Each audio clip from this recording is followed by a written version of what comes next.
founder and CEO of a company called Reformulary Group, which is essentially in the area of prescription drugs and building a plan for employers, for instance, and others. And we've built this consumer digital platform around drugs.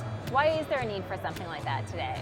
There's a need because as a country we spend a lot of money. We spend $35 billion on drugs, and there's relatively, from a consumer perspective, we don't really have access to a good objective review of which drugs are better than others. And so considering our spend and also considering that definitely some are better than others, it's a real need.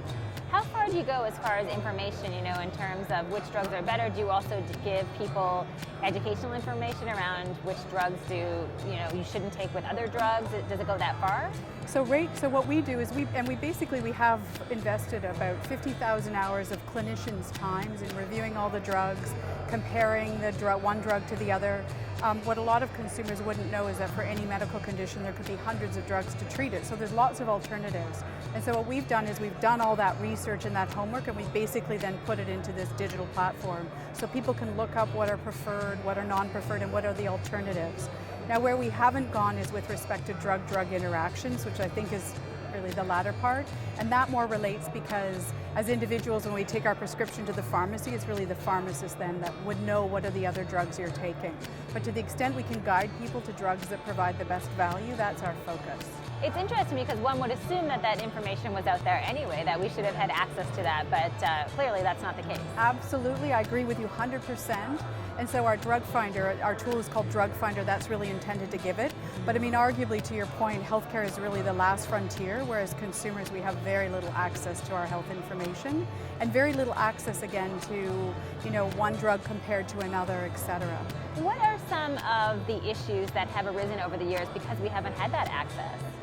So to a great extent, and part of the real opportunities now is that we have a lot of very high-cost drugs. We have higher-priced, high-cost drugs.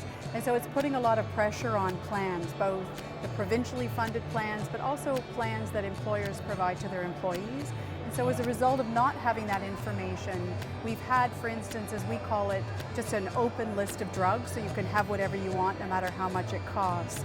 And that as a result has put a lot of pressure, and there's real issues around sustainability these days. I'm always interested in terms of when people are growing businesses, what attracts them to growing a business like this? For you, what is that thing?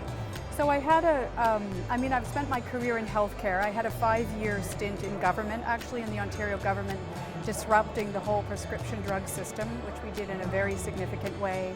And so when I left that, I then looked at the private sector and thought there's a real, it's a bit of the Wild West, there's a real opportunity here to bring more rigor. And so that's why I founded Reformulary Group, and we subsequently then really saw the opportunity to bring this, our Drug Finder tool as a tool to consumers.